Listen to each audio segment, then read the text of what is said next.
The highlight of the British flat racing calendar is here as Royal Ascot gets underway on Tuesday. King Charles is set to be in attendance for all 5 days of the event, leading the royal procession each day, with Queen Camilla by his side. The new monarch is expected to fill his mother's role at the event that he has always enjoyed, according to his former butler Grant Harrold, speaking to express.co.uk earlier this month. Since 2008, Charles has bred and co-owned several racehorses with his wife, but the king is by no means as big a fan of the sport as his late mother was. Although he reportedly inherited around a third of Queen Elizabeth's stable when she died last year, Charles has already begun to sell them off and made the Queen Consort a co-owner of the horses.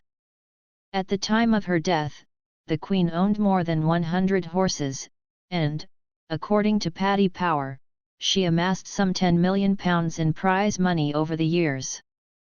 Estimate was perhaps her most memorable horse. The Irish-bred thoroughbred, along with the jockey Ryan Moore, made history in 2013 as they won Her Majesty the Gold Cup at Royal Ascot, making her the first reigning monarch ever to win the race. The king inherited some 100 thoroughbred horses when the Queen sadly died at the age of 96 in September last year, all of which had a value of some £27 million according to The Guardian. Camilla is now seen as the most prominent royal in continuing the Queen's horse racing legacy. As well as her horses with Charles, she also co-owns a number of horses with the former Arsenal Football Club chairman Sir Chips Keswick.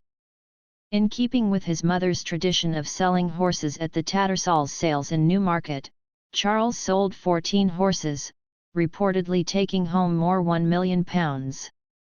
Tactical, which was the 2020 Royal Ascot winner, was sold for a reported £150,000. Just Fine, who gave the king his first Royal Silks winner, went for £300,000. Love Affairs, which was the Queen's final winner at Goodwood just 2 days before her death, was sold for £38,000.